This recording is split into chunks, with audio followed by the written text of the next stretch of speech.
This week we were hunting prey and catching predators at the Proving Grounds.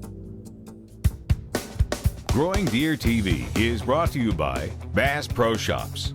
Also by Reconics, Trophy Rock, Gallagher, Muddy Outdoors, Eagle Seed, Nikon, Winchester Ammunition, Redneck Hunting Blinds, Dead Downwind, and Antler Dirt.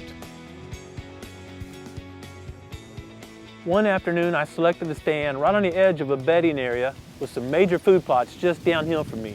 The wind was perfect and I was expecting deer to get out of that bedding area on the uphill side and swing right by the stand. Sure enough, just before dark, I spotted some does on the very top of the bedding area, up and moving. I counted 9 does and I just knew there was going to be a buck somewhere in the neighborhood. However, the cold evening got a lot colder as they faded off into the mature hardwoods, taking them and any possible buck that was trailing them away from me instead of toward my stand. As the temperatures drop and food sources become more limited, there's no more food growing this time of year, deer become more and more concentrated around the better cover and best feeding areas. This can actually make for better hunting than during the rut because you know exactly where they're going on a daily basis. The same is true for predators. Rabbits aren't having rabbits anymore, there's not even new mice coming out this time of year, so there's less and less food for the predators that are out there. Adam was able to take advantage of this as he was bow hunting on Boom Power Line and caught a bobcat out hunting in daylight hours.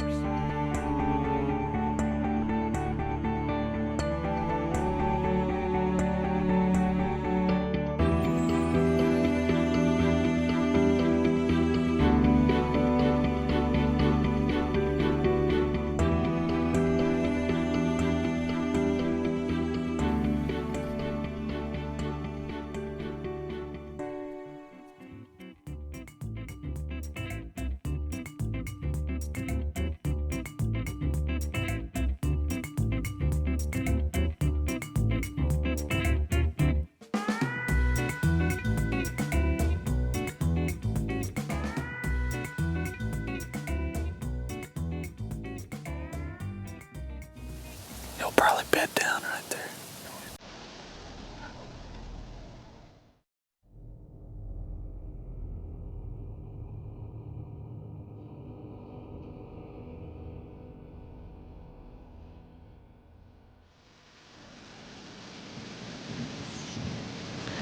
He's awful skittish, isn't he? Oh, Bobcat.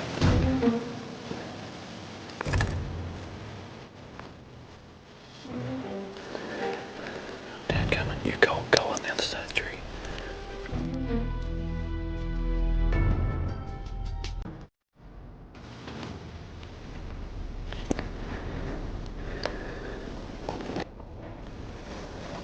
It's looking right at us.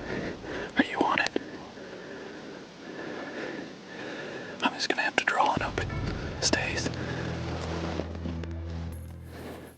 You on it? Yeah.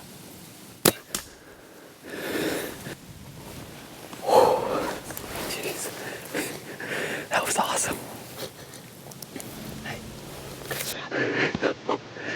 that happened so fast. We were sitting there watching a button bug out in the field.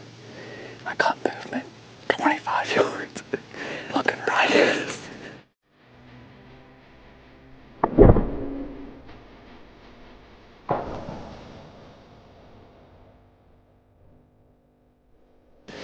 These stands are very close together, very close. Matt had to swing around the tree. And I knew he was gonna see us, but he was looking right at us. Hey, what is it Grant always says? Bye-yow. I'll take care of the raccoons. Take care. Could you leave the smart animals to me? That is my first bobcat with the bow. That's so cool. Grant texted me and said, "Great sunrise." I said, "Beautiful." But so was the bobcat I just shot. There you go.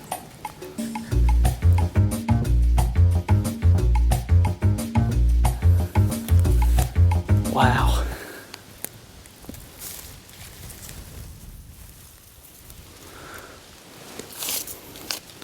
Is there a prettier animal than a bobcat? There is, I'd like to know. Look how pretty that thing is. Wow.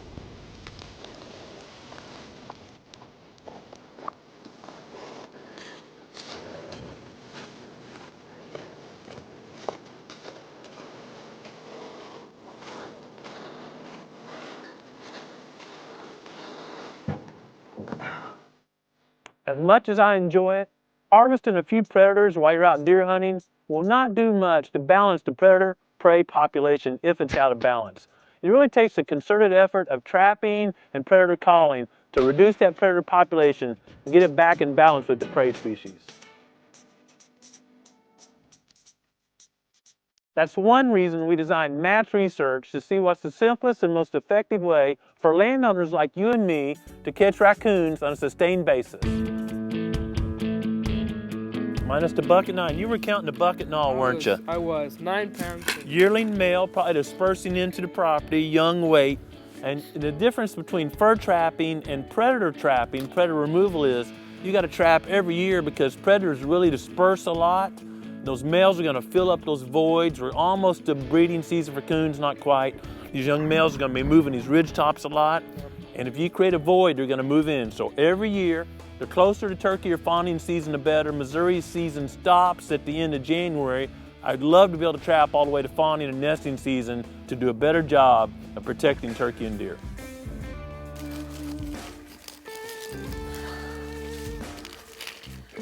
I got a lot of emails after we showed part of Matt's research on catching raccoons with the new traps. I want to explain a little bit more about our technique, hopefully help you catch a few raccoons on your property, maybe result in a few more fawns and a few more turkey poults next spring. Typically I want to trap coons where they're coming to feed, by a pond or by a deer feeder, anywhere where I know I've got a lot of coon sign. Another coon this morning here at my property, perfect setup, got a little creek crossing with the road, creek, and where a point comes down. 3 habitat types mean a lot of travel corridors for rocky raccoon.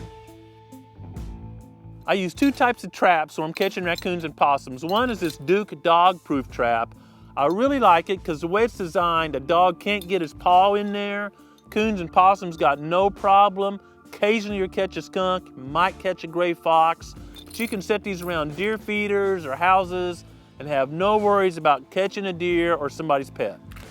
You know, I'm going to dispense this animal soon. I don't want any animal suffering or causing them undue stress, but there's a lot to be learned from this segment. Great location, just like a deer stand. Good trap, simple to use, simple techniques. Puts fur in the old fur basket. As a sportsman, I want to be humane when I dispatch any animal, be it predator or prey. When I'm running my trap line, I use these little Winchester subsonic hollow point 22s. And there's a reason why I select that ammunition for this mission. Subsonic is quiet, I don't disturb a bunch of animals in the area. A little bit less power, I don't want to go all the way through and make 2 holes in the pelt that I'm trying to save for me or my guests to use. And hollow point goes in and expands rapidly, really slowing that bullet down, doing maximum damage for a quick, humane death, and again, won't penetrate to give me 2 holes in the pelt. That Winchester Subsonic 22 is exactly what I need on my trap line.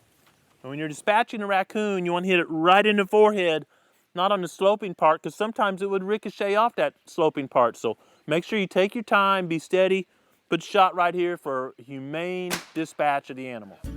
Matt, you can tell that we're almost coming in what's called prime, when the fur is the best quality. This is when the big furriers, the coat manufacturer, everybody wants trappers to collect fur, and trapping seasons are set appropriately. But man, just look how long that raccoon fur is, way deeper in my fingers, and there's just no scars, they haven't been breeding or fighting yet. That's just beautiful fur all the way from nose to tail. It's really dark too. This one has to be dark. You know, raccoons like deer come in different color phases. This one has to be pretty dark. Now, urine of all animals is a big attractant to that species. So I simply just want to take the raccoon and put my fingers right inside the pelvic girdle and squeeze really hard, and you see urine coming out. Making sure that urine is all voided out of bladder right here at the trap site is a huge attraction to other coons, and that scent will whiff down this creek all night long as cold air settles. Don't leave that urine in the carcass. put it right on the trap site. Once I've made sure I've harvested all the urine, it's time to reset the trap. Resetting a Duke dog-proof trap is very simple. I simply take a screwdriver as a little leverage because you get tired of resetting several a day. Stick it under the spring, cock it down, put the trigger in the catch, and we're all set.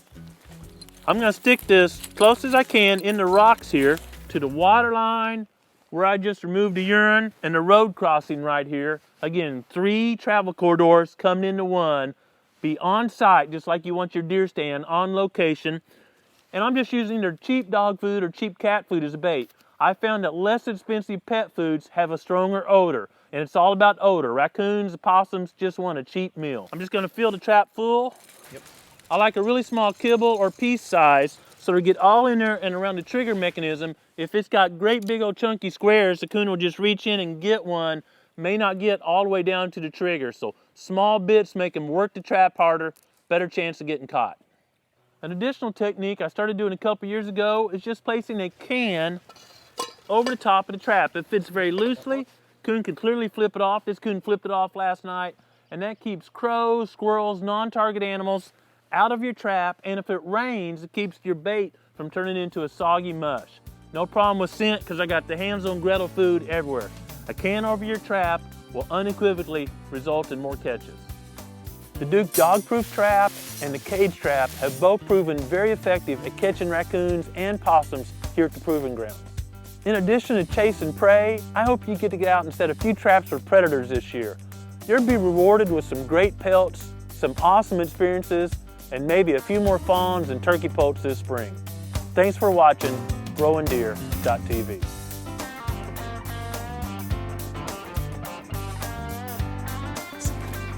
Bye.